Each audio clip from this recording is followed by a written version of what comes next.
আমি তো ভালোবাসি তোকে লিখেছেন সালমা চৌধুরী। মোজাম্মেল খান গুরুগম্ভীর কণ্ঠে বলে উঠলেন, বাইক নিতে হবে না, তোমাকে আমি একটু বিশ্বাস করি না। অ্যাক্সিডেন্ট করবা, একা করো, আমার কোনো আপত্তি নেই, কিন্তু তোমার অসাবধানতার জন্য অন্য কারোর হাত পা ভাঙবে, এইসব আমি সহ্য করব না। গাড়ি নিয়ে যাও। মোজাম্মেল খানের কথা শুনে বন্যা না চাইতেও হেসে ফেলল। তানভীর ভ্রু গুটিয়ে চাবি আনতে চলে গেছে। মোজাম্মেল খান বন্যার দিকে তাকিয়ে চাপা কণ্ঠে বললেন, তুমি কিছু মনে করো না, আমাদের বাপ ছেলের সম্পর্কটা এমনই। এখন কিছু না বললে ও বেপরোয়া স্বভাব কখনোই ঠিক হবে না। বন্যা মৃদু হেসে বলল, আমি কিছু মনে করিনি আঙ্কেল। ঠিক আছে, সময় করে মাঝে মাঝে বেড়াতে এসো। জি আঙ্কেল। জি আচ্ছা আঙ্কেল। বন্যা তানভীরের পেছন পেছন বাসা থেকে বেরিয়ে ধীর কণ্ঠে বলল, আমি গাড়িতে যাব না। তানভীর স্বাভাবিক কণ্ঠে জিজ্ঞাসা করলো, বাইকে যাবে? না তো, আমি রিকশায় চলে যেতে পারবো, আপনার যেতে হবে না। তানভীর মুখ ফুলিয়ে শ্বাস ছেড়ে গম্ভীর কণ্ঠে বলল, তোমাকে বাসায় পৌঁছে দেওয়া আমার দায়িত্ব, আর সে দায়িত্ব স্বয়ং মোজাম্মেল খান আমাকে দিয়েছেন।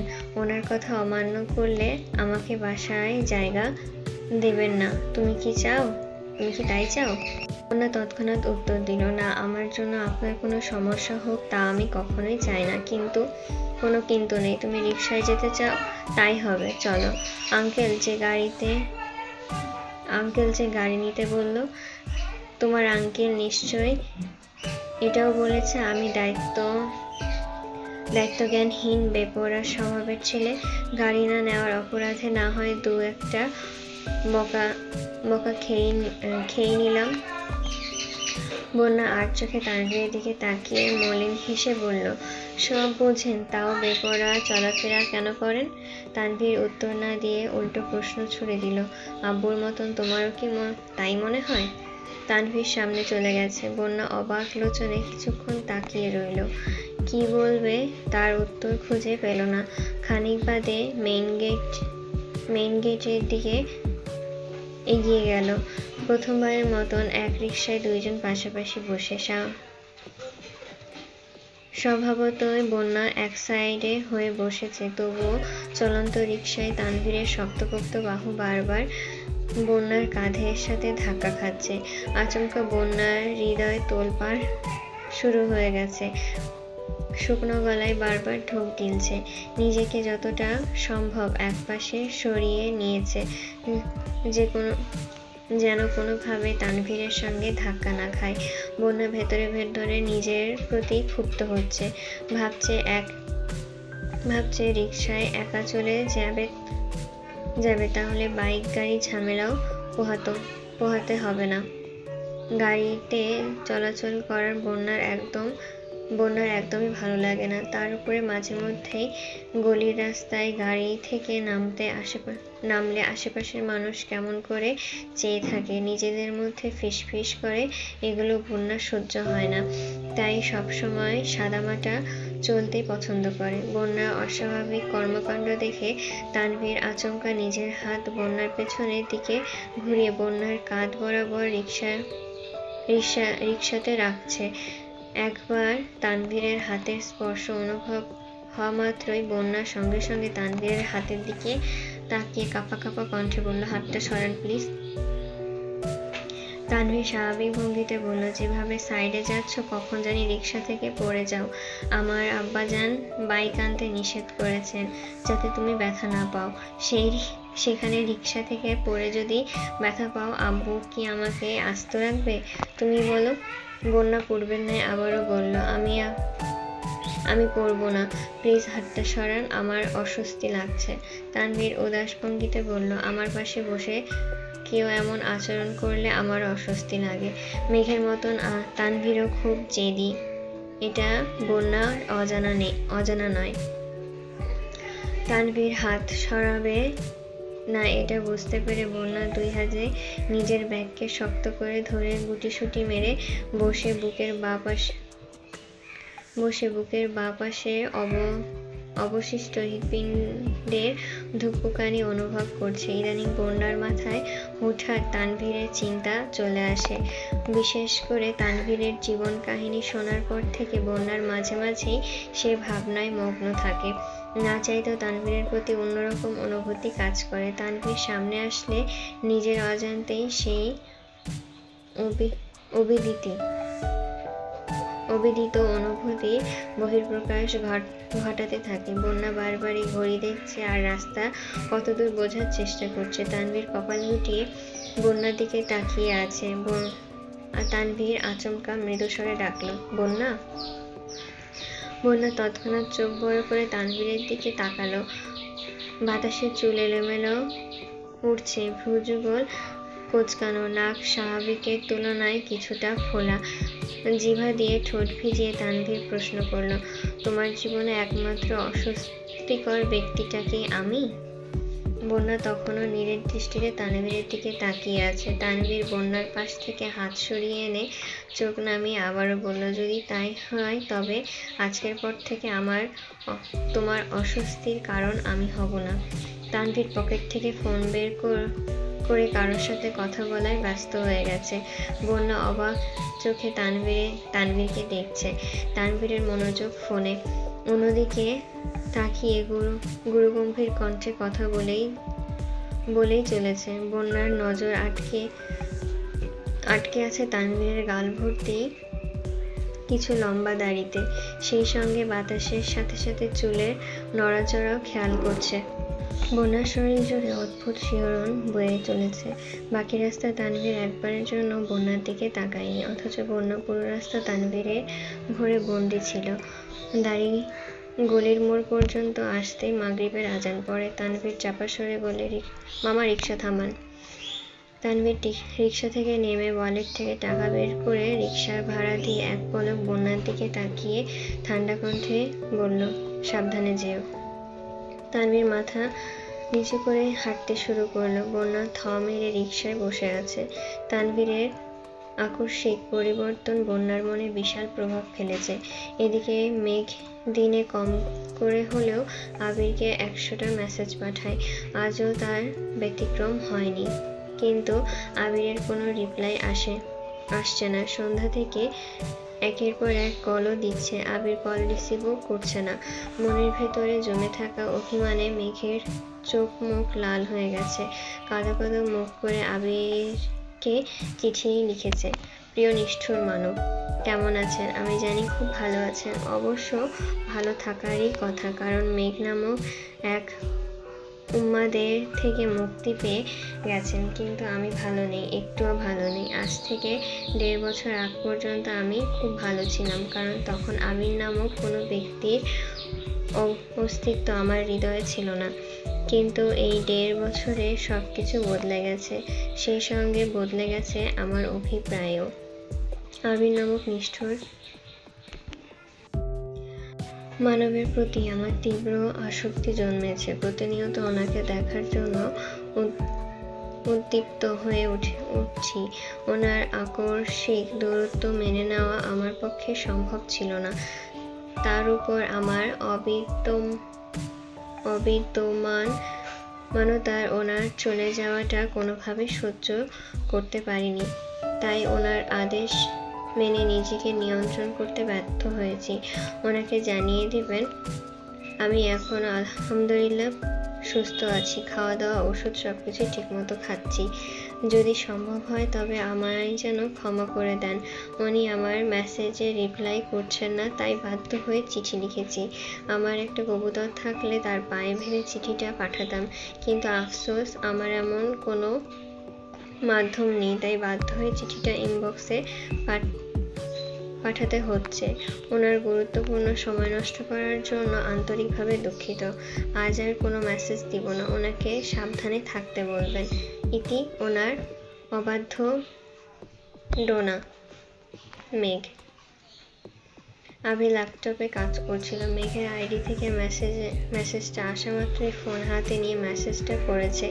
দু চোখ বন্ধ করে দীর্ঘ নিঃশ্বাস ছেড়ে তানভীরকে কল দিল। তানভীর কল রিসিভ করে একদমে সরি বলেই যাচ্ছে। আবির ঠান্ডা কণ্ঠে ধমক দিল, হয়েছে থাম, এখন সরি বলে আর কি হবে? তানভীর মৃদুস্বরে জিজ্ঞাসা করলো, বনুর সাথে কথা হয়েছে? না। রাগ সাইডে সরিয়ে বনুর সাথে একটু কথা বলো, ওর মনের অবস্থা খুব খারাপ। আবির কণ্ঠ খাদে নামিয়ে বলল, এত সহজে তোর বোনকে ছাড় দিচ্ছি না। ওর জন্য কি পরিমাণে কষ্ট প্রতিনিয়ত আমি অনুভব করি, কমপক্ষে তার একাংশ উপলব্ধি করুক, তারপর না হয় ভেবে দেখব।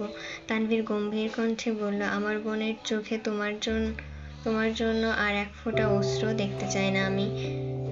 আবির মৃকিস্বরে বলল, আফসোস, আজ একটা বোন নেই বলে আমার পক্ষ ধরে কেউ কথা বলতে পারছে না।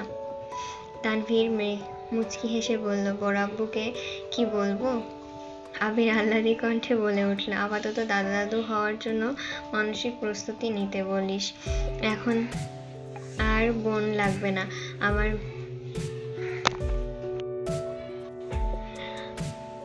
আমার মেয়ে বড় হয়ে আমার পক্ষে কথা বলবে। আহা গো, কত শখ। আবির হাসি থামিয়ে ধীর কণ্ঠে বলল, শোন, তোর বোন সুস্থ হলে ভার্সিটিতে যেতে বলিস। সারাদিন বাসায় থেকে উল্টাপাল্টা চিন্তা করা কোনো প্রয়োজন নেই। তুমি কি বোনের সাথে কথা বলবাই না? আবির মুচকি হেসে বলল, তোর বোনের সাথে কথা না বললে থাকতে পারবো না আমি। শুধু কয়েকটা দিন দেখবো, আর এই আর কি। রাখি এখন, সাবধানে থাকিস। তুমিও সাবধানে থেকো, আল্লাহ হাফেজ। প্রতিদিনের ন্যায় আজ বিকেলেও মেঘ ঘুম থেকে উঠে ছাদে এসেছে। কিছুক্ষণ হাঁটাহাঁটি করে এক জায়গায় স্থির দাঁড়িয়ে আকাশের পানে চেয়ে আনমনে কিছু ভাবছে। হঠাৎ পেছন থেকে তানভীর ডাকলো, বনু, তোর কি মন খারাপ? মেঘ থতমত খেয়ে তাড়াতাড়ি চোখ মুছে ভেজা কণ্ঠে বলল, কই না তো। তানভীর মেঘের থেকে কিছুটা দূরে ছাদের কার্নিশ ঘেঁষে দাঁড়িয়ে মৃদুস্বরে বলল, কাঁদলে যদি সব পাওয়া যেত, তবে সবাই তাদের ইচ্ছা পূরণ করতে দিনরাত এক করে কাঁদতো, বুঝলি? মেঘ উপর নিচ মাথা নাড়ল। মেঘ কেন কাঁদছে তা জিজ্ঞাসা করার প্রয়োজন বোধ করলো না। মেঘও কিছু বলার চেষ্টা করলো না। তানভীর মলিন হেসে বলল, জানিস তো, আল্লাহ ধৈর্যধারী ব্যক্তিকে অনেক বেশি পছন্দ করে। ধৈর্য রাখ, ইনশাল্লাহ ভালো ফলাফল পাবি। মেঘ ভেজা চোখে তানভীরের দিকে তাকিয়ে করুণ স্বরে জিজ্ঞাসা করলো, ভাইয়া, আবির ভাই কেমন আছেন? আলহামদুলিল্লাহ ভালো আছেন। তোমার সাথে রেগুলার কথা হয় না? ভাইয়া একটু ব্যস্ত আছে। ও। তানভীর স্বাভাবিক কণ্ঠে শোধালো, তুই ঠিক আছিস? আলহামদুলিল্লাহ। ভার্সিটিতে যাচ্ছিস না কেন? মেঘ মন খারাপ করে উত্তর দিল, ভালো লাগে না। তানভীর মুচকি হেসে বলল, ক্লাসে গেলেই মন ভালো হয়ে যাবে। সকালে রেডি থাকিস, তোকে নিয়ে বের হব। মেঘ ঘাড় কাত করে সম্মতি জানালো। তানভীর পকেট থেকে একটা চকলেট বের করে মেঘের সামনে রেখে ধীর কণ্ঠে বলল, সন্ধ্যার আগে রুমে চলে যাস। তানভীর চলে গেছে। একটু পরে মেঘকে খুঁজতে মিম ছাদে এসেছে। মেঘ নিজের চকলেট থেকে অর্ধেকটা ভেঙে মিমকে দিয়েছে। মিম উদ্বিগ্ন কণ্ঠে শোধালো, আবির ভাই কি তোমার সাথে এখনো কথা বলছে না? না। কিন্তু কেন? জানি না। এখন কি করবা?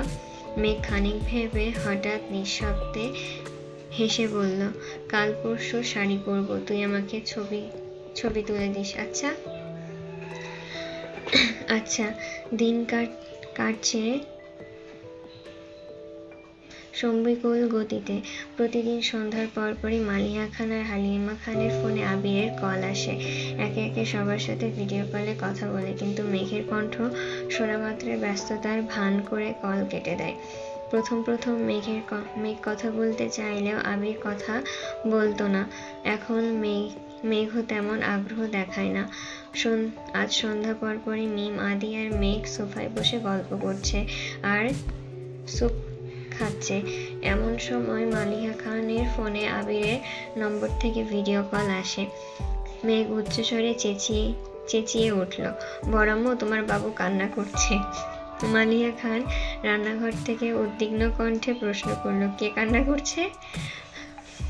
মেঘ ঠিক করে হেসে উত্তর দিল, তোমার ছেলে কল দিয়েছে, তুই রিসিভ করতে পারছিস না? মেঘ উদাসীন ভঙ্গিতে বলল, তোমার বাবু কি আমার সাথে কথা বলার মতন সময় আছে নাকি? কত ব্যস্ত মানুষ, তুমি কথা বলো। দ্বিতীয়বার কল বাজছে। মেঘ ফোন নিয়ে রান্নাঘরে গিয়ে এগিয়ে গেল। মালিহা খান রান্নাঘর থেকে বেরিয়ে এসে কল রিসিভ করে মেকির স্বরে প্রশ্ন করল, কি হয়েছে বাবু, কান্না করছিস কেন?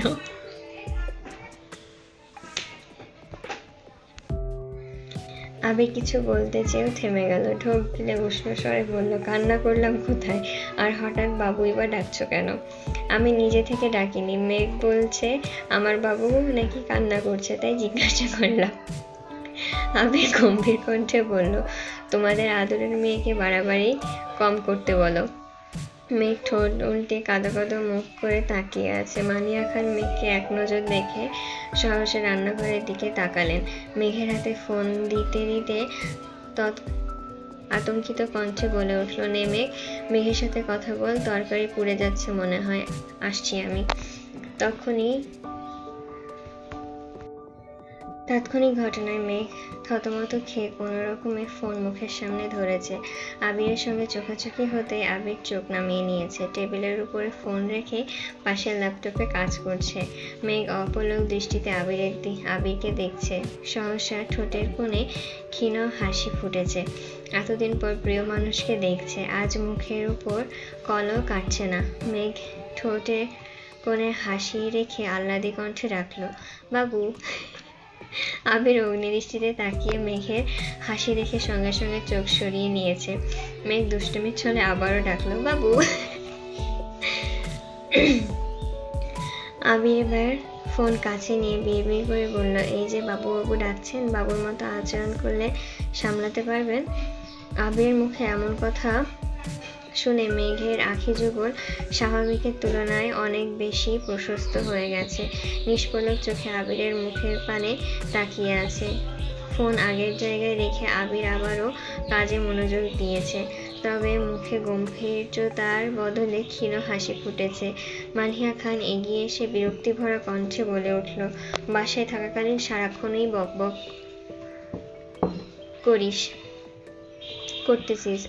করতেছিস, আর এখন মুখ দিয়ে কথা বের হয় না, আগের রূপে ফিরে গেছিস। দেখি দে ফোন। মেঘ বরামুরকে ফোন দিয়ে আহমকের মতন কিছুক্ষণ তাকিয়ে রইল। খানিক বাদে মাথা নিচু করে রুমের দিকে হাঁটতে শুরু করেছে। মালিহা খান সোফার কাছে আসতেই মিম আর আদিও আবিরের সাথে কথা বলতে শুরু করেছে। এর মধ্যে হালিমা খানও রুম থেকে বেরিয়ে এসেছে।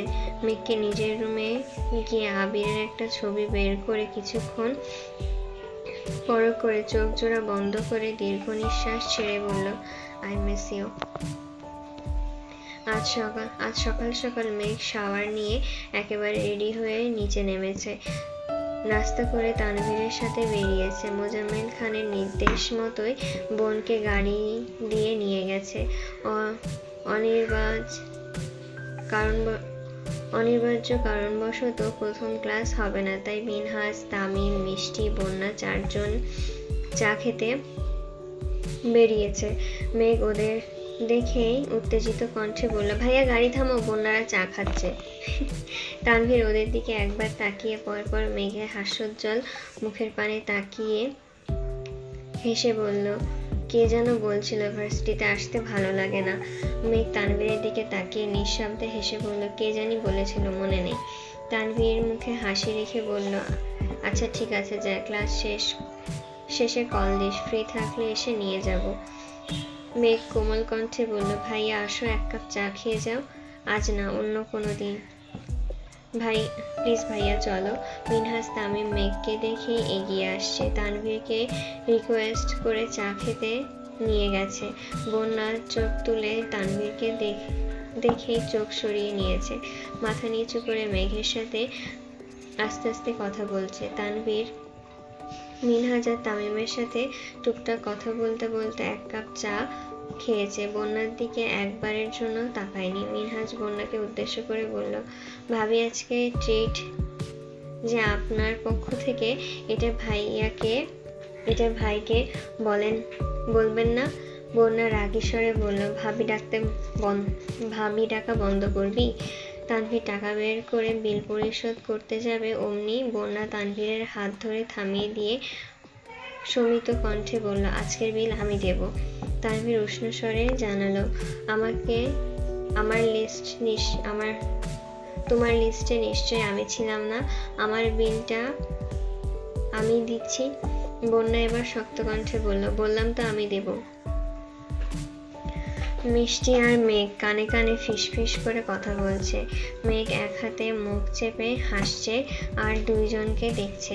মিনহাজ আর তামিমও ওদের দেখছে। মিনহাজ ইচ্ছাকৃত গলা খাকারি দিতেই তানভীর সেই দিকে তাকালো। বন্যা তখনও তানভীরের হাত ধরে আছে।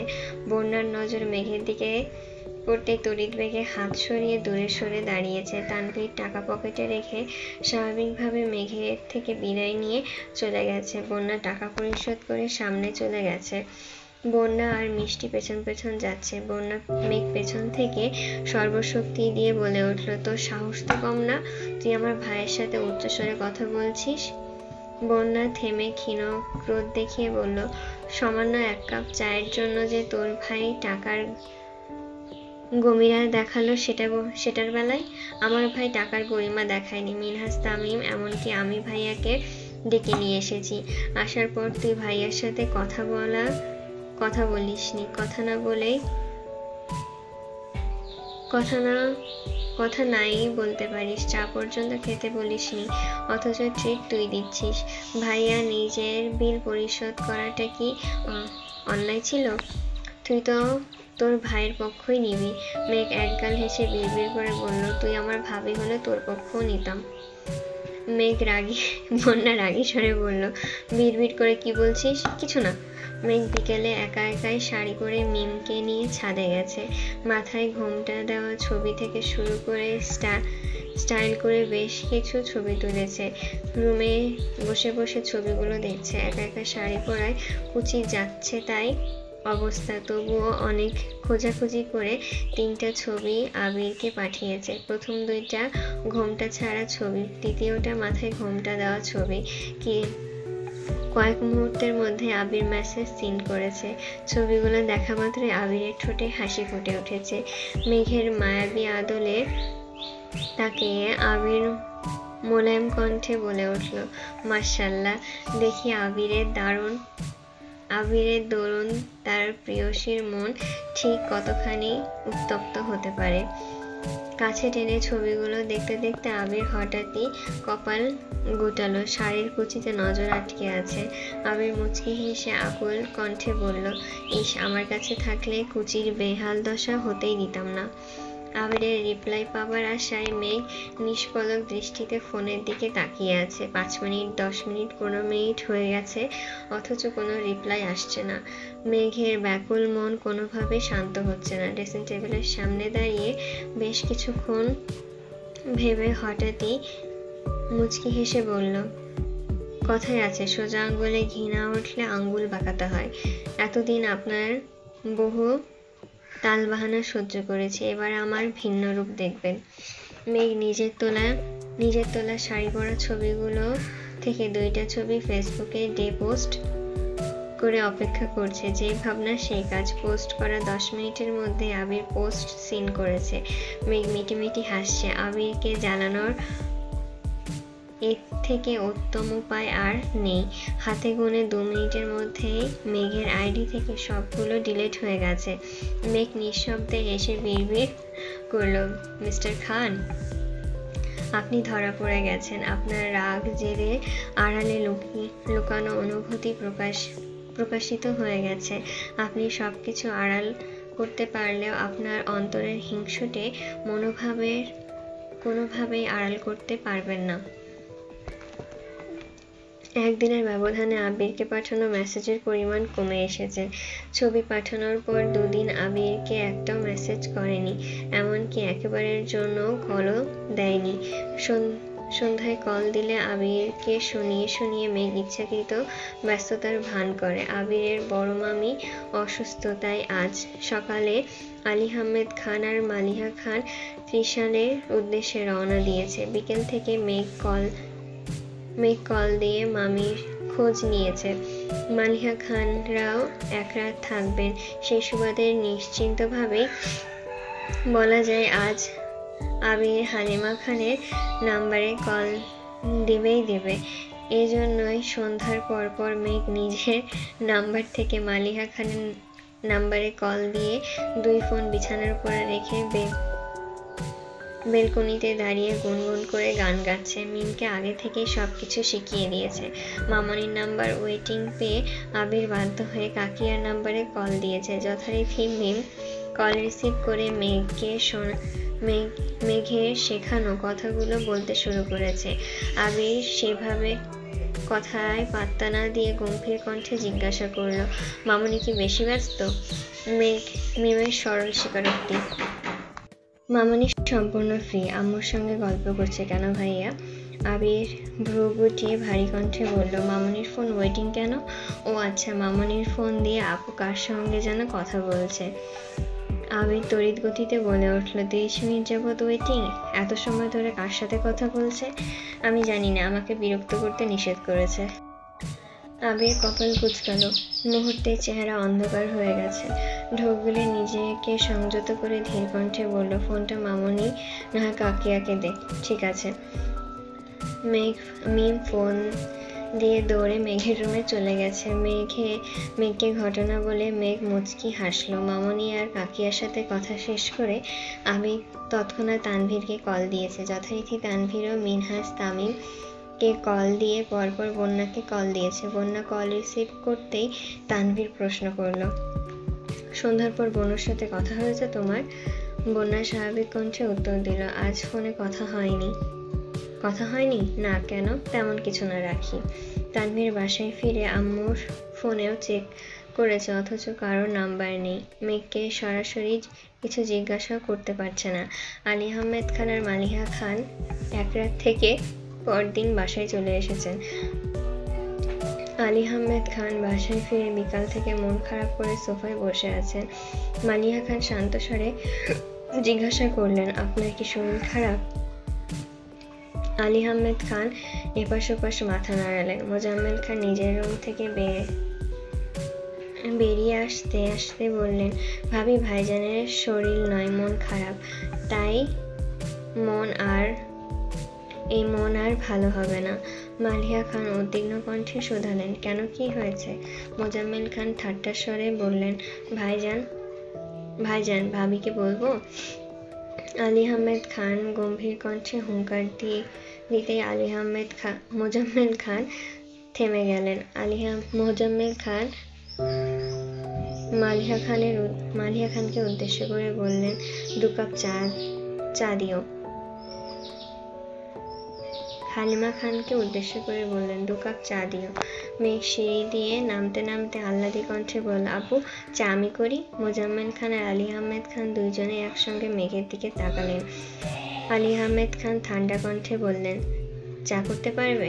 পারবো। মোজাম্মেল খান রাশভারী কণ্ঠে বলে উঠলেন, আমার মেয়ের হাতে রান্না খাওয়ার পর সামান্য চা নিয়ে ডাউট করার শোভা পায় না। আমার মেয়ে সব পারবে, প্রয়োজনে আমি শিখিয়ে দেব। আলী আহমেদ খান শুকনো গলায় কেসে উঠলেন।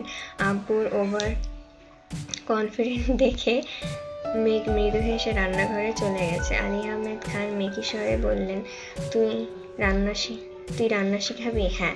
ঠিক আছে, তাহলে আগে তুই বল চিংড়ি মাছের মালাইকারি কিভাবে রান্না করে? মোজাম্মেল খান ঝটপট উত্তর দিলেন, জানি না। আলী আহমেদ খান আবারও প্রশ্ন করলেন, পায়েস তো রান্না করতে পারবি নাকি? পারবো না। আলী আহমেদ খান তপ্তস্বরে জিজ্ঞাসা করলেন, এই জীবনে শখেও কোনোদিন রান্নাঘরে পা রেখেছিলি? মোজাম্মেল খান মুখ ফুলিয়ে শ্বাস ছেড়ে বললেন, আমি না হয় জীবনেও পা রাখিনি, গত 20 বছরে তুমি পা রেখেছ? এর মধ্যে মেঘ 2 কাপ চা নিয়ে এসেছে। আলী আহমেদ খান চায়ে চুমুক দিয়ে ভারী কণ্ঠে বললেন, আমাকে তো তোর ভাবি রান্নাঘরে ঢুকতে দেয় না। তাছাড়া আমি গত 20 বছরে পা না রাখলেও রান্নাঘরের সম্পর্কে তোর মতন অজ্ঞানা। খুব তো বলিস তোর মেয়েকে তুই রান্না শিখাবি, সামান্য পায়েসের রেসিপি বলতে পারছিস না। আর পারছিস না, আবার সব শিখাবি। মোজাম্মেল খান রাগী স্বরে বললেন। তুমি বলো তাহলে। আলী আহমেদ খান গুরুভার কণ্ঠে বলে উঠলেন। তুই কি কোনোভাবে আমাকে চ্যালেঞ্জ করছিস? হ্যাঁ করছি। বড় আব্বু আর বড় আব্বুর কথোপকথনের মাঝে মেঘ থ হয়ে দাঁড়িয়ে আছে। দু তিনবার থামানোর চেষ্টাও করেছে, কিন্তু থামাতে পারেনি। মালিহা খান নিজেও ব্যর্থ হয়েছেন। আলী আহমেদ খান আচমকা বাসা থেকে উঠে মোজাম্মেল খানকে উদ্দেশ্য করে বললেন, আমি মুখের কথা বিশ্বাসী না। তুই অপেক্ষা কর, রান্না করে তোর সামনে হাজির করব। হালিমা খান, মালিহা খান আর মেঘ তিনজনে আশ্চর্য নয়নে তাকিয়ে আছে। আলী আহমেদ খান মেঘকে উদ্দেশ্য করে বললেন, চলো, আজ আমি তোমাকে সব দিক নির্দেশনা দিব। যেভাবেই হোক তোমার আব্বুকে চ্যালেঞ্জে হারাতে হবে। মালিয়া খান উদ্বিগ্ন কণ্ঠে বলে উঠলেন, দয়া করে আমার সাজানো রান্নাঘরটা ছেড়ে দিন, পায়েস আমি করে দিচ্ছি। আলী আহমেদ খান উদাসীন কণ্ঠে বলে উঠলেন, তুমি আমায় ভরসা করো না? মালিয়া খান উত্তর খুঁজে পেলেন না। একবার উপর নিচ মাথা নাড়াচ্ছেন, আবার এপাশ ওপাশ মাথা নাড়াচ্ছেন। যত যাই হোক, পুরুষ মানুষ রান্নাঘরে গেলে সেই রান্নাঘরের নাজেহাল অবস্থা হতে বাধ্য। আবিরের জন্মের আগে পরে আলী আহমেদ খান মাঝে মাঝে শখ করে রান্না করতেন।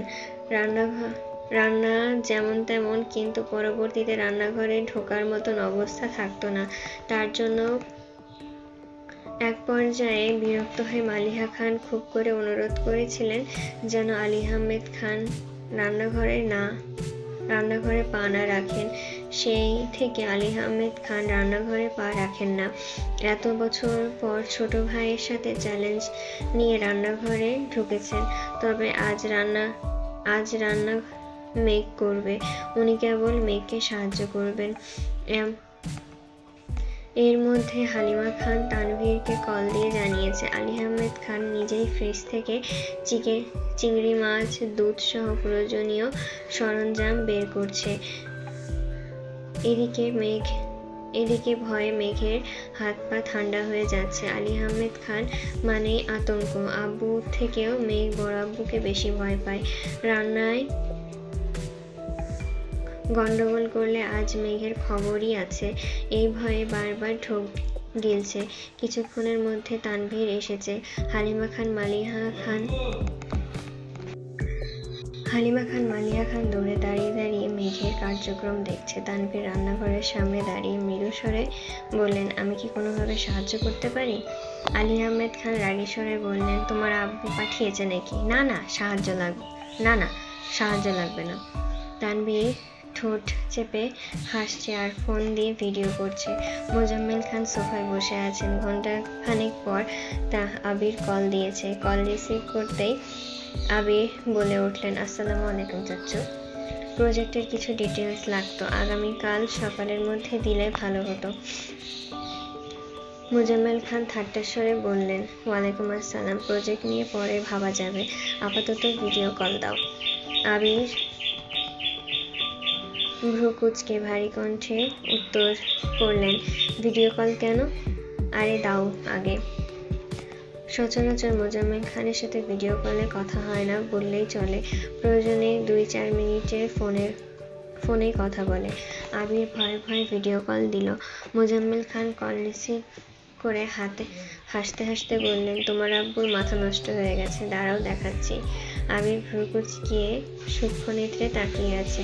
চাচুর কথায় মাথা মুন্ড কিছুই বুঝতে পারছে না। মোজাম্মেল খান রান্নাঘরের কাছে গিয়ে ফোন ওদের দিকে ঘুরিয়ে হাসতে শুরু করেছেন।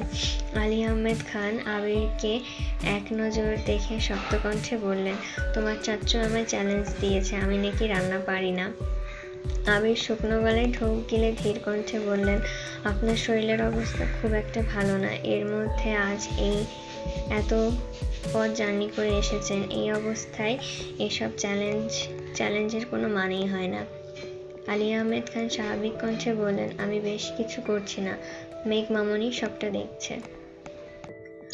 মেঘের দিকে ফোন ঘোরাতে আবির চোখ কপালে উঠে যায়। মেঘের কপালে কাপড় বাঁধা চুলগুলো শক্ত করে খোপা করা ওড়না পেঁচিয়ে কোমরে বেঁধে রেখেছে। মেঘের এই অবস্থা দেখে আবির শুকনো মুখে বিষম খেয়ে উঠেছে। আতঙ্কিত কণ্ঠে বলে উঠল, এই পাগল। আবিরের মুখে আসা কথাগুলো দু চোখ বন্ধ করে দীর্ঘ নিঃশ্বাস ছেড়ে উষ্ণ স্বরে বলল, ও এখানে কি করে? মোজাম্মেল খান মেকি ভঙ্গিতে বললেন, তোমার আব্বু আমার মেয়েকে রান্না শেখাচ্ছে। আবির মনে মনে বিড়বিড় করল, তোমাদের পাগলামির মাঝে আমার অবুঝ বউটাকে কেন টানো? আলী আহমেদ খান মৃদুস্বরে বললেন, আবির তুমি আমার স্পেশাল রেসিপিগুলো মিস করবে। আবির না চাইতেও মলিন হেসে শোধালো, তাকে কি রান্না হচ্ছে? চিংড়ি মাছের মালাইকারি, বেগুন ভর্তা, পাবদা মাছের ভুনা, আমার স্পেশাল ডালের রেসিপির সাথে পায়েস। আবির উদ্বিগ্ন কণ্ঠে বলে উঠলেন, এত কিছু করার কি দরকার? আর আম্মু কোথায়? মিম মালিয়া খানের কাছে ফোন নিয়ে গেছে। আবির রাগান্বিত কণ্ঠে বলে উঠল, আম্মু এসব কি হচ্ছে? তুমি কিছু বলছো না কেন? আমি অনেকবার বারণ করেছি, তোর আব্বু কি কথা শোনার মানুষ নাকি? আবির রাগান্বিত কণ্ঠে বলল, আব্বুর এই শরীর নিয়ে রান্নাঘরে ঢুকতে দিলে কেন? আর তোমরা কি একটুও বোঝো না? মেঘ কি বেগুন পোড়াতে পারবে নাকি? হাত পা পুড়িয়ে নাজেহাল অবস্থা করে ফেলবে। ওদের উল্টাপাল্টা চ্যালেঞ্জে তোমরা কিভাবে সাপোর্ট করছো? মালিয়া খান শান্ত স্বরে বললেন, কারোর কিছু হবে না, তুই মাথা ঠান্ডা রাখ। তাছাড়া ওদের রান্না প্রায় শেষের দিকে। আবির রাগান্বিত স্বরে বলল, যা ইচ্ছে করো, আমার কি? আবির আগে কল কেটে দিয়েছে। মেঘের রান্না প্রায় শেষের দিকে। তানভীর ছবি তুলে আবিরকে পাঠিয়েছে। আবির ছবিগুলো দেখে সঙ্গে সঙ্গে রাগী ইমোজি পাঠিয়েছে। খাবার টেবিলের মুখোমুখি দুই ভাই বসা। মেঘ দুজনকে খাবার বেড়ে দিচ্ছে। আলী আহমেদ খান মোজাম্মেল খান চুপচাপ খাবার শেষ করে উঠে যেতে যেতে বললেন, ভাইজান তুমি জিতেছ, এবার মন ভালো হয়েছে? আলী আহমেদ খান গম্ভীর কণ্ঠে বললেন, আমার মন ভালো করার অযথা উদ্যমটা খুব ভালোই ছিল, ধন্যবাদ। আবির প্রজেক্টের কাজে অত্যাধিক ব্যস্ত। মোজাম্মেল খানের সাথে কাজ ব্যতীত প্রতিনিয়ত কথা হয়, তবে ইদানিং আলী আহমেদের মন ভীষণ খারাপ। বাড়ি কিংবা অফিস কোথাও কারোর সাথে বেশি কথা বলেন না। তানভীর নিজের কাজের পাশাপাশি সময় পেলে মাঝে মধ্যে আবিরের অফিসেও যায়। রাকিব আর রাসেলের কে যতটা সম্ভব সহায়তা করে। বিগত 7 বছরের ন্যায় বর্তমানে আবির ব্যথিত খানবাড়ির পরিস্থিতি ততটা স্তব্ধ নেই। 1.5 বছরেরও বেশি সময় আবিরের বাসায় থাকাতে সবার সঙ্গে সম্পর্ক বেশ মজবুত হয়েছে। আবির নিজের কাজ শেষ করে রুমে এসে ফ্রেশ হয়ে বাসায় কল দেয়। সারাদিনে 2-4 মিনিট কথা হোক বা না হোক, নিয়ম করে সন্ধ্যার পর ঘণ্টাখানেক কথা বলার অভ্যাস হয়ে গেছে। আবিরের অনুপস্থিতিতে 17 দিন কেটে গেছে, অথচ এতদিনেও মেঘের সাথে সম্পর্ক উন্নতি হচ্ছে না। প্রথম 8-10 দিনের মতন মেঘ আর কান্নাকাটি করে না, বরং প্রতিনিয়ত আবিরকে জানানোর নতুন নতুন পরিকল্পনা করে। আবির কাজের ফাঁকে মেঘের সেসব কর্মকাণ্ড দেখে একা একাই হাসে। আবিরের হাসি দেখে কেউ কেউ হয়তোবা আবিরকে উন্মাদ ভাবে, তবে আবিরের সেদিকে মনোযোগ নেই। প্রজেক্ট আর মেঘ ব্যথিত আপাতত আবিরের মস্তিষ্কে অন্য কিছু নেই। প্রাত্যহিক সকালের ঘুম ভাঙার পর থেকে মেঘের প্রথম কাজ ক্যালেন্ডারে গত হওয়া একটা দিন মার্ক করা। মেঘের মতো আবিরও প্রেয়সীর ক্রন্দনরত মুখ আদরে হাসি ফোটানোর তাগিদে সর্বক্ষণ দিন গুনছে। আজ সকাল থেকে মালিহা খান আর হালিমা খান রান্নাঘরে ব্যস্ত। আবিরের বড় মামিকে ডাক্তার দেখাতে ঢাকায় নিয়ে এসেছে তার বড় মামা, আর মালাও এসেছে। তারা মাইশা আর তাছাড়া মায়েশা আর তার হাজবেন্ডকেও দাওয়াত দেওয়া হয়েছে। ইকবাল খান বেশ কিছুদিন যাবৎ চট্টগ্রামে আছেন, তাই মিম আদিকে নিয়ে আকলিমা খান নিজেই স্কুলের মিটিংয়ে গেছেন। মেঘ ভার্সিটি থেকে বাসায় ফিরে ফ্রেশ হয়ে কেবলই শুয়েছে। এর মধ্যে বড় মামি আর মালা বাসায় এসেছে। ওদের কণ্ঠ শুনে মেঘ তাড়াতাড়ি নিচে এসেছে। সালাম দিয়ে ভালো মন্দ জিজ্ঞাসা করেছে। মামি হাসি মুখে কথা বললেও মালা মুখ ফুলিয়ে রেখেছে। মেঘ মালার দিকে তাকিয়ে জেদপূর্বক কণ্ঠে বলল, আপু কেমন আছেন? জোরপূর্বক জিজ্ঞাসা করল, আপু কেমন আছেন? মালা এবার বাধ্য হয়ে উত্তর দিল, ভালো আছি, তুমি? মেঘ মুচকি হেসে উত্তর দিল, আলহামদুলিল্লাহ, খুব ভালো। মেঘ মালাদের পাশে সোফায় বসে চোখ বন্ধ করতেই গত বছর মাইশা আপুর বিয়ের প্রতিটা ঘটনা চোখের সামনে জ্বলজ্বল করছে। তখন মালাকে নিয়ে মেঘের মনে অভিযোগের কমতি ছিল না। আবির একজন দায়িত্বশীল প্রেমিক হিসেবে কত সুন্দরভাবে সবগুলো ঘটনার সমাধান করেছে।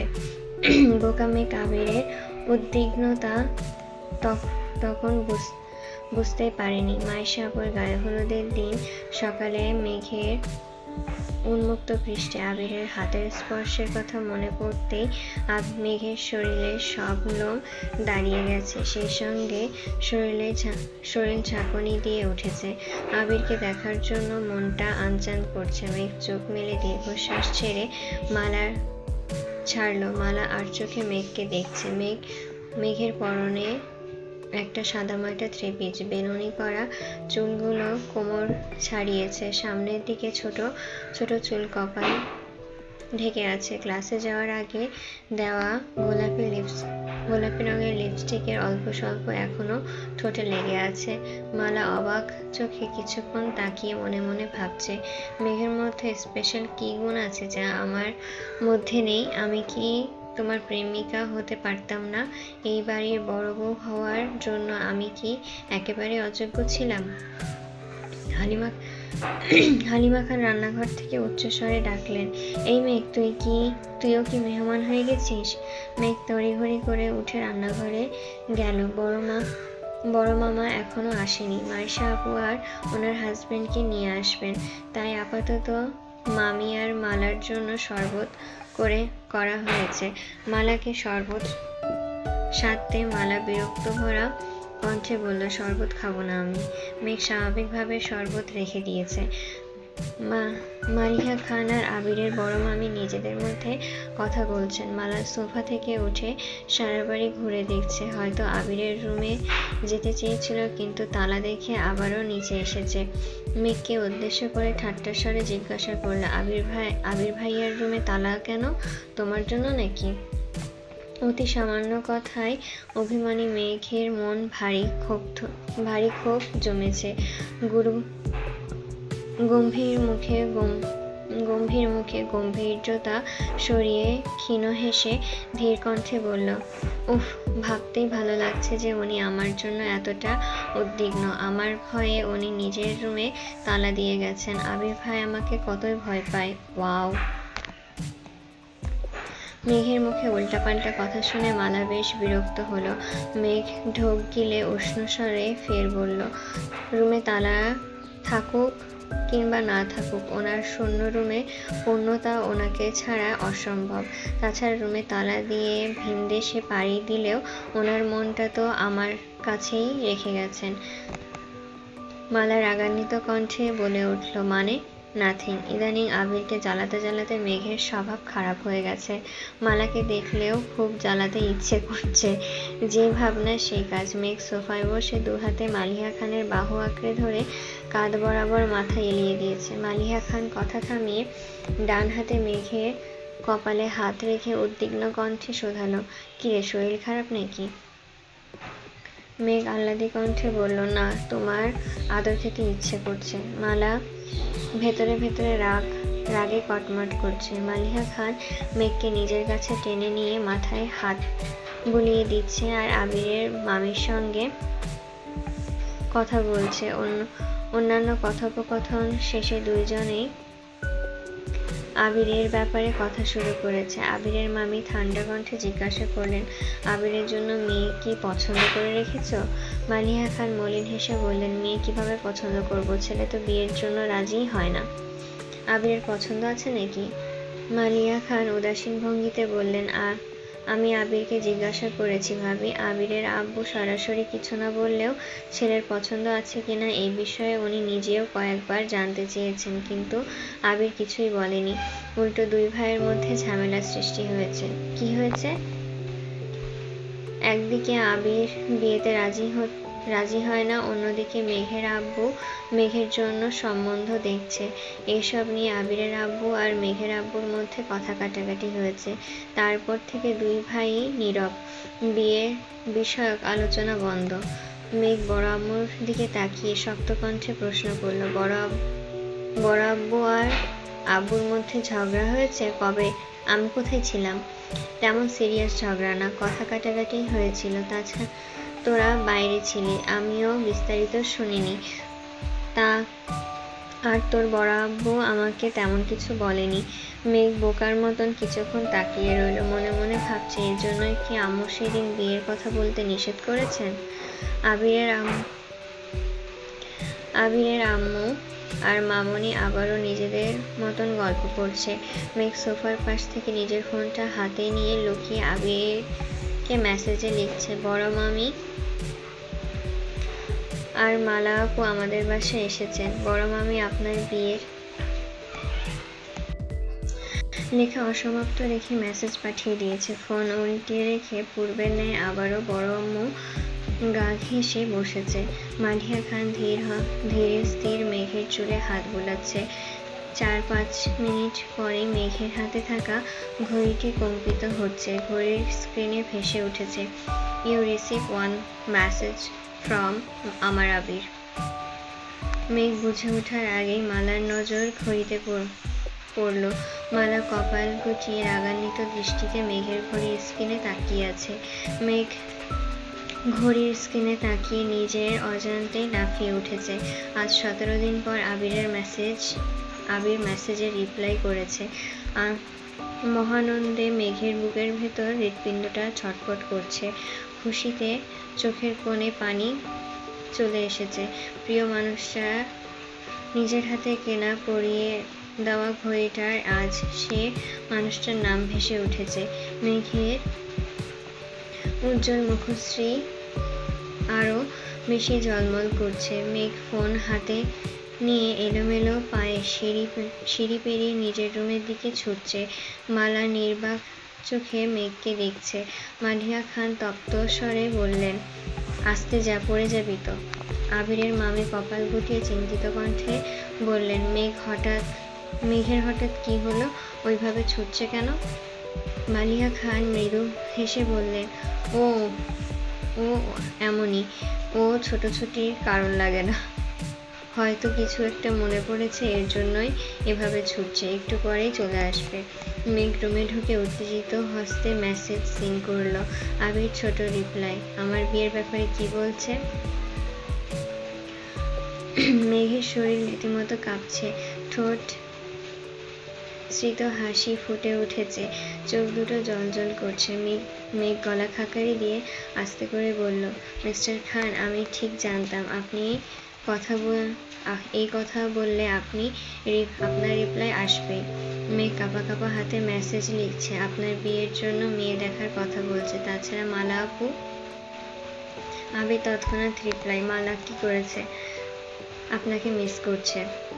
আবির রাগী ইমোজি পাঠিয়ে পরপর মেসেজ পাঠালো, ফাজলামি করবি না। মালা কি আজে বাজে কিছু বলেছে? কি বলেছে? মেঘের আর কোনো রিপ্লাই নেই। আবির পরপর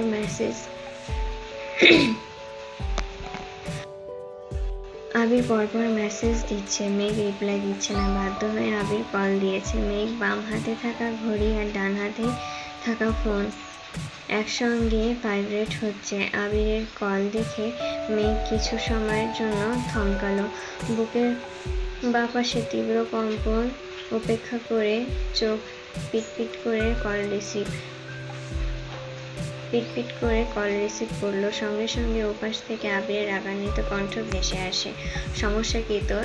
ট্যারামি করার কি তোর স্বভাব হয়ে গেছে? আমার অপছন্দ জেনেও অনবরত এই কাজগুলো করে যাচ্ছিস। কথা অসম্পূর্ণ রাখার স্বভাব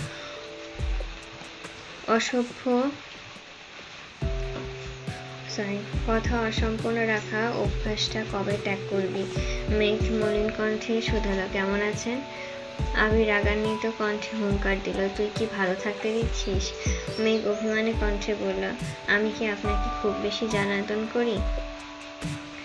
মেঘ আবির উত্তর না দিয়ে উল্টো প্রশ্ন করলো, মালা কি বলেছে?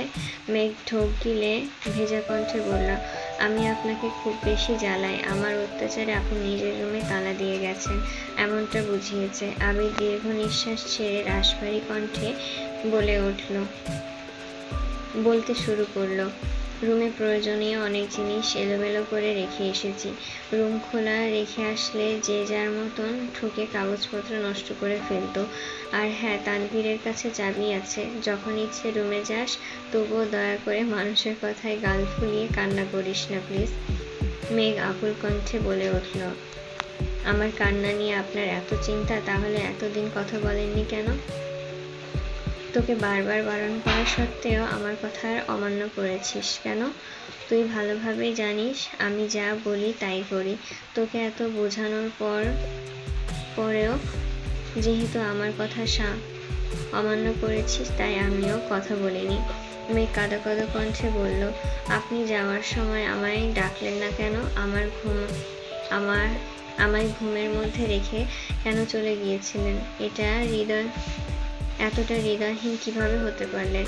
আপনার বুক কি একটু কাঁপলো না? আমি ঢোক গিলে শীতল কণ্ঠে জবাব, কেউ কি জানে তার একজোড়া কন্দররত নেত্র আমার সুস্থির বুকখান্ডে তোলপাল চালাতে সক্ষম। কান্না ভেজা ওই আখি যুগলের মুখোমুখি হওয়ার সামর্থ্য আমার ছিল না, তাই বাধ্য হয়ে হৃদয়হীনের মতনই পালিয়ে এসেছি। আবিরের ভেজা কণ্ঠস্বর কানে বাজতেই মেঘ নিজের চোখ মুছে আহ্লাদী কণ্ঠে বলে উঠল, কেউ কি জানে তার জন্য আমি কি পরিমাণ কান্না করেছি? কান্নার পরিমাণ হয় বুঝি? তা কত বালতি পানি জমিয়েছিস? মেঘ তড়িৎ বেগে জবাব দিল, 9 বালতি। আবির মলিন হেসে বলল, ইস, আর 1 বালতি হলেই ভালো হতো। মেঘ আচমকা কান্না শুরু করেছে। আবির অতর্কিতে প্রশ্ন করলো, এই কি হয়েছে, কান্না করছিস কেন? মেঘ কাঁদতে কাঁদতে অস্পষ্ট কণ্ঠে বলে উঠল, আপনি না বললেন আর 1 বালতি পানি জমালে ভালো হতো? আবির শক্ত কণ্ঠে ধমক দিল, এই বেলায় কথা মানতে উঠে পড়ে লেগেছিস, অন্য বেলায় কি হয়? মেঘ ভেজা চোখে ফিক করে হেসে উত্তর দিল, ভূতে পায়।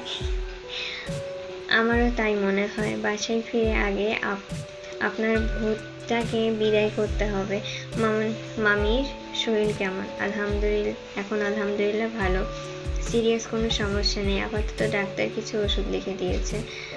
আবির ঠান্ডা কণ্ঠে শোধালো, আপনার শরীর কেমন? মেঘ ঠোঁটে আবারও হাসি ফুটলো।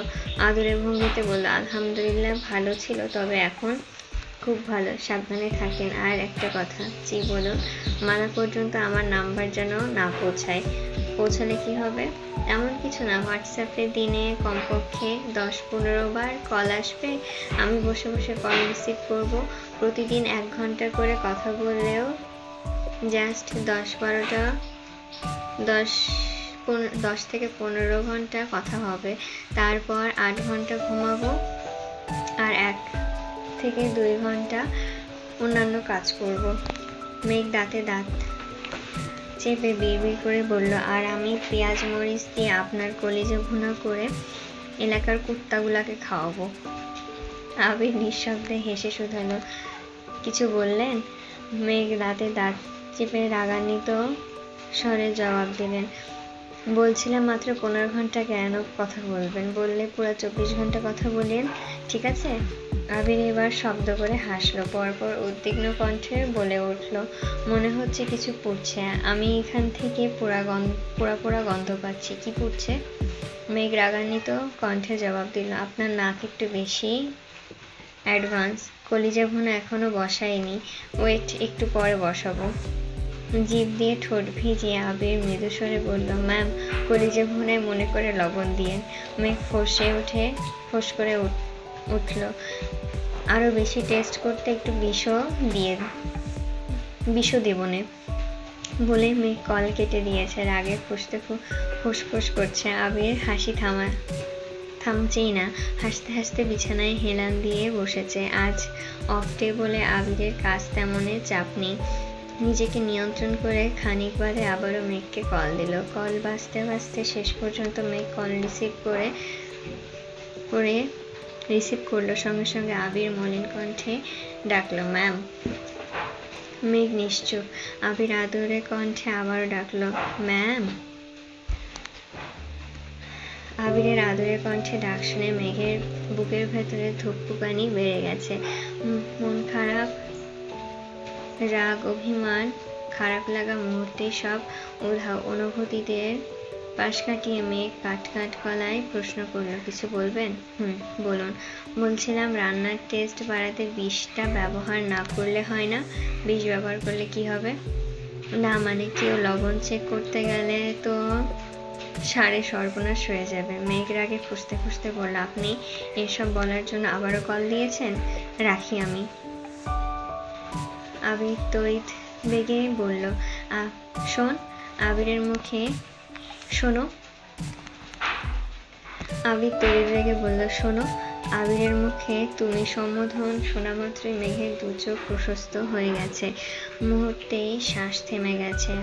হতভম্ব মেঘের মস্তিষ্কে অনুভূতিতে তোলপাড় চলছে। চোখের পাতায় জল করছে আবিরের হাস্যোজ্জ্বল আদল মাখা। দুরু কাঁপছে বুক। চোখে মুখে রাগের রেশ মাত্র নেই। আবির তৎক্ষণাৎ ঠান্ডা কণ্ঠে বলল, অতি সামান্য কারণে যেভাবে রেগে যান, ভবিষ্যতে কি হবে ম্যাম? মেঘ চোখ কুঁচকে জানতে চাইল, কি হবে? সদা শঙ্কাজনক পরিস্থিতিতে থাকতে হবে। আবির চটজলদি গম্ভীর কণ্ঠে বলে উঠল, আবারও বলছি, মালা পর্যন্ত আমার নাম্বার পৌঁছালে সব দায়ভার আপনার, মনে থাকে যেন। মেঘ চিন্তিত কণ্ঠে শোধালো, বড় আম্মুর থেকে নাম্বার নিয়ে নিলে? আমি আম্মুকে বারণ করেছি, আম্মু কাউকে নাম্বার দেবে না। অন্য কারোর কাছ থেকে চাওয়ার সাহস মালার হবে না। একমাত্র আপনি আছেন, অনুগ্রহ করে আপনিও দেবেন না। ও আচ্ছা, এর জন্য বড় আম্মু আমাকে নাম্বার দিচ্ছিল না। তাতে কি? আমি তো নাম্বার দেখেই মুখস্থ করে ফেলেছি। আমি কারোর নাম উল্লেখ করিনি, তাই আম্মুকেও বোঝাতে পারিনি। আপনি যে নাম্বার মুখস্থ করা পাবলিক, এটা আমি জানি। তাছাড়া আমি নিজেই আপনাকে কল দিতাম, কিন্তু আপনার অসুস্থতার কথা শুনে কোনো ব্যাপার না। কিন্তু মালা আপু আমার কাছে নাম্বার চাইলে কি বলবো? এটাও আমার শিখাই দিতে হবে? না, একদম না। এখন রাখি। আচ্ছা। মেঘ ফের বলল, শুনুন। জি ম্যাম, বলুন। রাতে কল দিলে রিসিভ করবেন নাকি আবারও রাগ করে বসে থাকবেন? মেঘ আবির কপাল গুটিয়ে মৃদু স্বরে বলল, ফ্রি হয়ে মেসেজ দিয়েন। আর একটা কথা। মেঘ কাঁপা গলায় আস্তে করে বলল, মিস ইউ, বলে কল কেটে দিয়েছে। আবির মলিন হেসে ফোনের স্ক্রিনে তাকালো। মেঘের শাড়ি পরা একটা ছবি ফোনের ওয়ালপেপারে দেওয়া। আবির অপলক দৃষ্টিতে ছবিটার দিকে তাকিয়ে আছে। অতর্কিতে হাসি থামিয়ে কম্পিত কণ্ঠে বলল, my dear sparrow, I feel empathy without you. কথা শেষ করে মেঘ আবারও নিচে নামলো।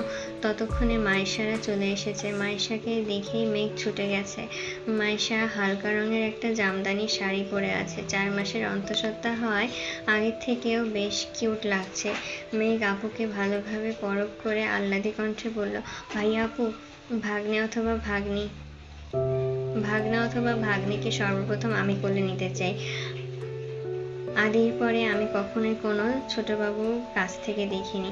আমাকে জানাবেন প্লিজ। মাইশা আর তার হাজবেন্ড একসঙ্গে হেসে উঠল। ভাইয়া বললেন, ইনশাল্লাহ, বাবুকে প্রথমে তোমার কোলেই দিব। ইনশাল্লাহ। মাইশা সারাদিন শেষে বিকেলের দিকে বাসার উদ্দেশ্যে রওনা দিয়েছে। মামা মামিরাও বাড়ি চলে যাবেন। আলী আহমেদ খান আর মোজাম্মেল খান অফিসে থাকলে দুপুরে বাসায় এসে সবার সঙ্গে খাওয়া দাওয়া করেছেন। যাওয়ার আগে আগে মালা হঠাৎ মেঘকে ডেকে শক্ত কণ্ঠে বললেন, আবির ভাইয়ার নাম্বারটা দাও তো। মেঘ কপাল গুটিয়ে গম্ভীর কণ্ঠে বলল, ওনার নাম্বার দিয়ে আপনি কি করবেন? কথা বলবো। মেঘ ফোঁস করে শ্বাস ছেড়ে স্বাভাবিক কণ্ঠে বলল, উনি প্রজেক্টের কাজে ব্যস্ত আছেন, আপাতত আত্মীয় স্বজনদের সাথে কথা বলার সময় নেই ওনার। মালা বিরক্তির স্বরে বললেন, তোমার সাথে কথা বলার সময় আছে? মেঘ কপালের মাঝ বরাবর ভাঁজ ফেলে মেঘি স্বরে বললেন, আমার সাথে কথা না বললে ওনার রাতে ঘুমই হয় না। মেঘ যে ইচ্ছাকৃত রাগানোর জন্য এসব বলছে এটা বুঝতেই মালার বেশিক্ষণ সময় লাগলো না। মালা তৎক্ষণাৎ রাগী কণ্ঠে বলল, যত যাই বলো, ভাইয়ার নাম্বার আমি সংগ্রহ করেই নেব। আগেও কত রাত ভাইয়ার সাথে আনলিমিটেড কথা বলেছি, তার হিসেব নেই। আবারও তাই হবে। ঘুম পাড়ানোর জন্য প্রয়োজনে ভাইয়াকে ঘুমের ওষুধ সাজেস্ট করব। মেঘ ভেতর ভেতর রাগলেও রাগটা প্রকাশ করলো না। ফিক করে হেসে বলল, চেষ্টা করে দেখতে পারেন, হয়তো পারে। ওনার হার্টবিট আপনার দেওয়া ঘুমের ওষুধের পাওয়ারকেও হার মানিয়ে দিল। মালা কটমট করে বলল, তুমি যে কোন ভরসায় এসব বলো আল্লাহই ভালো জানে। অকস্মাৎ মেঘের ঘড়িতে আবিরের মেসেজ আসে, অলোককে। মেঘ মালার দিকে ঘড়িটা এগিয়ে দিয়ে মালার মলিন কণ্ঠে জবাব দিল, এই ভরসায়। নামের জায়গায় শুধু আমার আবির লেখাটা ভেসেছে। মালা কিছুক্ষণ তাকিয়ে থেকে মলিন কণ্ঠে বলল, ফোনে আমার আবির লিখে রাখলেই আবির ভাইয়া তোমার হয়ে যাবে না? আরো কি কি বিড়বিড় করতে করতে মালা বেরিয়ে গেছে। মেঘ মুখ ফুলিয়ে সেই দিকে তাকিয়ে আছে। সত্যি তো, ফোনে আমার আবির ভাই নামটা গত 1.5 বছর যাবৎ সেভ করে রেখেছে।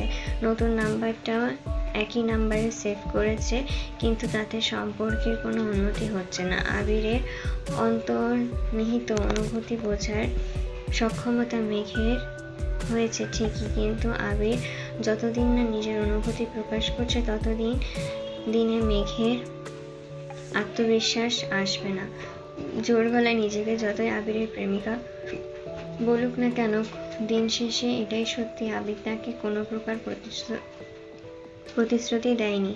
মেঘ মুখ ফুলিয়ে রুমে চলে গেছে।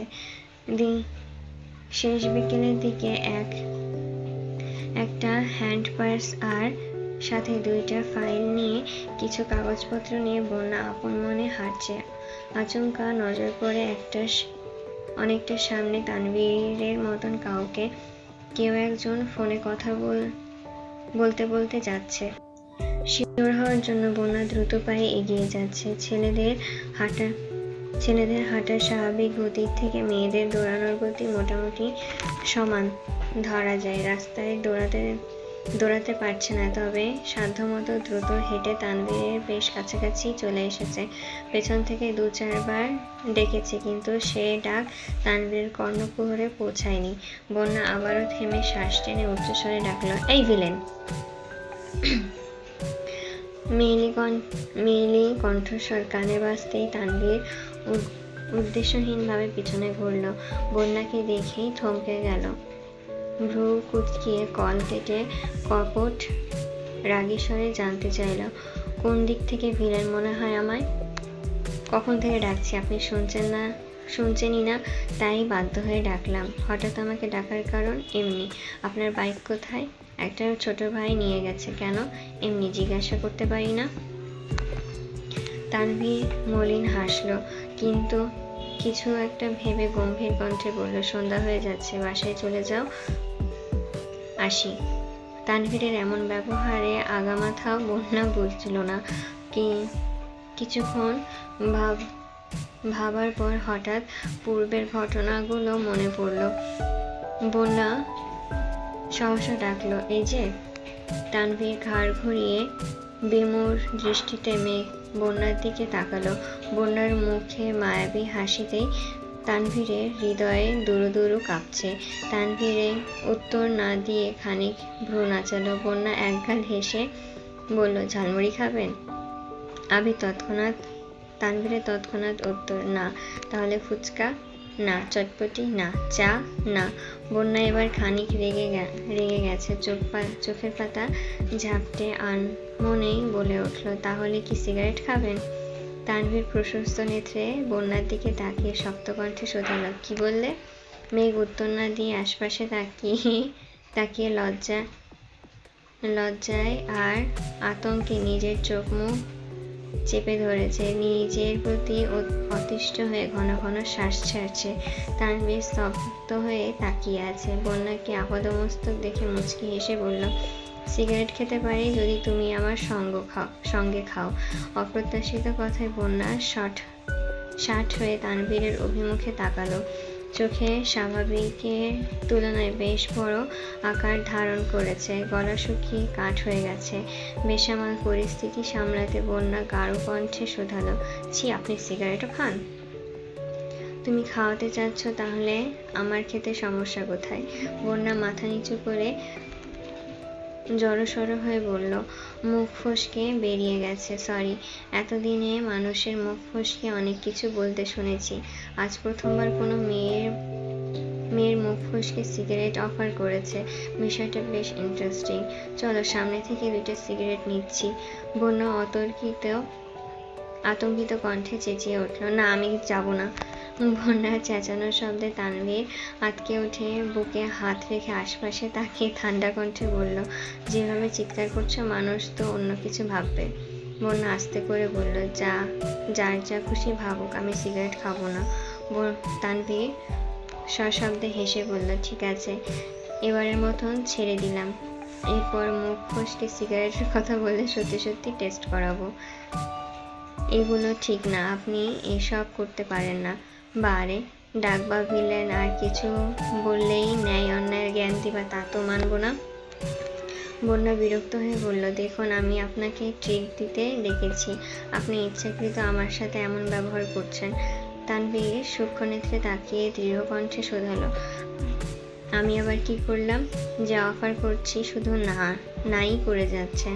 আমার সাথে চলাচলে যার অস্বস্তি বোধ হয়, আমাকে যার অসহ্য লাগে, আমি তার থেকে দূরত্ব বজায় রেখে চলার চেষ্টা করি। বন্যা উদ্বিগ্ন কণ্ঠে শোধালো, আপনি কি একবারও বলেছেন? আমি কি একবারও বলেছি আপনাকে অসহ্য লাগে, নাকি বলেছি আপনি আমার অস্বস্তির কারণ? তানভীর স্থির দৃষ্টিতে কিছুক্ষণ তাকিয়ে অকস্মাৎ হেসে বলল, চলো। কোথায়? বারে। ট্রিট না দিবা বললা? এখন এটা বলো না যে মুড নেই বা সময় নেই। বন্যা ঠিক এই কথাটাই বলতে চেয়েছিল। মুখের কথাটা গিলে শান্ত স্বরে বলল, কি খাবেন? ঝালমুড়ি, ফুচকা, চটপটি, এনিথিং। বন্যা ভ্রু গুটিয়ে কিছুক্ষণ তাকিয়ে রইল। মনে মনে তানভীরকে অল্প স্বল্প বকেও নিল। মেঘ আর তার ভাইয়ের স্বভাবের বিশেষ কোনো পার্থক্য নেই, দুজনই বেশ অভিমানী। মেঘ মেয়ে বলে অভিমানটা একটু বেশি প্রকাশ পায়। ঝালমুড়ি হাতে দুজনেই পাশাপাশি 2টা চেয়ারে বসা। 1 প্লেট ফুচকা আর একটা চটপটিও অর্ডারও দিয়েছে। তানভীর ঠান্ডা কণ্ঠে শোধালো, হঠাৎ আমাকে ট্রিট দেওয়ার কারণ? বন্যা ঢোক গিলে আস্তে করে বলল, সেই দিন আপনাকে চা খেতে বলিনি বলে আপনার বোন আমাকে কতগুলো কথা শুনিয়েছে, তাই আজ। তানভীর ভ্রু গুটিয়ে ধীর কণ্ঠে জানতে চাইল, বনু তোমার কথা শুনিয়েছে? কি বলেছে? তানভীর নীরের দৃষ্টিতে তাকিয়ে আছে। তানভীরের দৃষ্টি দেখে বন্যা থতমত খেয়ে হাসার চেষ্টা করলো। হাসি মুখে বলল, তেমন কিছু না, আসলে সেই দিন আমার তরফ থেকে সবাইকে চায়ের ট্রিট ছিল, তাই স্বাভাবিকভাবেই আমার আপনাকে চা অফার করা উচিত ছিল, কিন্তু আমি সেটা করিনি। তাছাড়া বিল দেওয়ার বিষয়টা নিয়ে মেঘ একটু রেগে গিয়েছিল। বোনের কথা কিছু মনে করো না প্লিজ। বন্যা ঠোঁট উল্টিয়ে বিদ্রূপের ভঙ্গিতে বলে উঠল, ও আচ্ছা, ঠিক আছে, কিছু মনে করলাম না। ওকে। কি সমস্যা? এভাবে কথা বলছো কেন? এমনি। তানভীর সূক্ষ্ম নেত্রে তাকিয়ে শোধালো, এমনি বলাটা কি তোমার স্বভাব? বন্যা উপর নিচ মাথা নাড়ল। তখনই বন্যার বড় আপুর কল এসেছে। বন্যা স্বাভাবিকভাবেই কল রিসিভ করে কথা বলছে। ইতিমধ্যে ফুচকা চটপটি দিয়ে গেছে। বন্যা কথা শেষ করে চটজলদি 2-3টা শিট বের করে তানভীরের হাতে দিয়ে বলল, এগুলো মেঘকে দিয়ে দিন, কাল ভার্সিটি বন্ধ, পরশু একটা ক্লাস টেস্ট আছে, করে নিতে বলেন। তানভীর গাল ফুলিয়ে নির্বোধের মতন বন্যার দিকে খানিক দেখে গম্ভীর কণ্ঠে বলে উঠল, এত সমাদরের রহস্য তবে এই ছিল? স্বার্থপর মেয়ে কোথাকার। বন্যা ফুচকা খেতে খেতে আর চোখে তানভীরের দিকে তাকিয়ে বলতে শুরু করলো, একদম স্বার্থপর বলবেন না, নিজের বোনকে তো ঠিকই যত্নে রাখেন, প্রয়োজন ছাড়া বাসা থেকে বেরিয়ে হতে দেন না। 3-4টা শীটের জন্য এতটা রাস্তা পেরিয়ে আমাকে আপনাদের বাসায় যেতে হতো, আর নয়তো পিডিএফ দিতে হতো। সেই পিডিএফ আবার আপনাকে প্রিন্ট আউট করে আনতে হতো। যেহেতু আপনাকে পেয়েছি তাই আপনাকেই দিয়ে দেওয়াটা বেস্ট অপশন ছিল। আমি চাইলে রাস্তায় ডেকে 2টা শীট আপনাকে ধরিয়ে দিয়ে চলে যেতে পারতাম। যদি সেই কাজটা করতাম তবে স্বার্থপর বলতে পারতেন। আমি আপনাকে ট্রিট অফার করলাম, 40 মিনিট সময় দিলাম, অতঃপর সেই শীটগুলো দিচ্ছি। তার থেকেও বড় কথা, শীটগুলো আপনার বোনের প্রয়োজন। তাহলে আমি স্বার্থপর হলাম কিভাবে? যেভাবে যুক্তি দেখে ঝগড়া করছো, আমার মনে হয় তোমার উদ্ভিদ বিজ্ঞান সাবজেক্ট না নিয়ে দর্শন সাবজেক্টে অনার্স করা উচিত ছিল। বন্যা ভ্রু কুঁচকিয়ে প্রশ্ন করলো, আমি ঝগড়া করছি? তানভীর ঠোঁট চেপে হেসে বলল, এটাকে অবশ্য ঝগড়া বলে না, বলে তর্কের বিবাদ বলা যায়। বন্যা সেই সবে পাত্তা না দিয়ে ফুচকা খাচ্ছে। তানভীর টুকটাক ফুচকা খেতে পারে, আজ চটপটি নিয়েছে, কারণ 1 প্লেট ফুচকা একা শেষ করা তানভীরের পক্ষে সম্ভব না। মেঘেদের সাথে বের হলে মেঘ, মিম আর আদির থেকে অল্প কয়টা ফুচকা খায়। আজ আগে ভাগে চটপটি বেছে নিয়েছে। বন্যা ফুচকা শেষ করে উঠতে বলল, আপুদের জন্য একটা পার্সেল নিয়ে বিলটা দিয়ে আসছি, বসুন, আপনি বসুন। তানভীর তখনই বলে উঠল, বিলটা আমি দিই।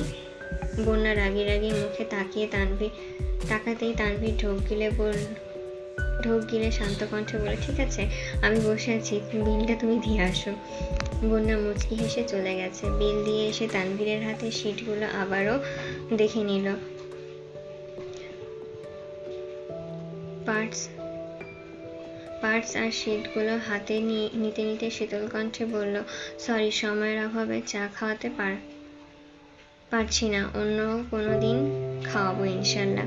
তানভীর মুচকি হেসে বলল, চা কিন্তু তোমার হাতে বানানো হতে হবে। দেখা যাক, আসছি। আমি এগিয়ে দিয়ে আসি?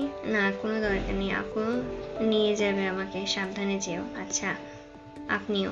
বন্যা রাগ করেছে ভেবে সেই দিনের ঘটনা জানতে মেঘকে জিজ্ঞাসা করার জন্য মেঘের রুমের সামনে আসতেই তানভীর থমকে দাঁড়ালো।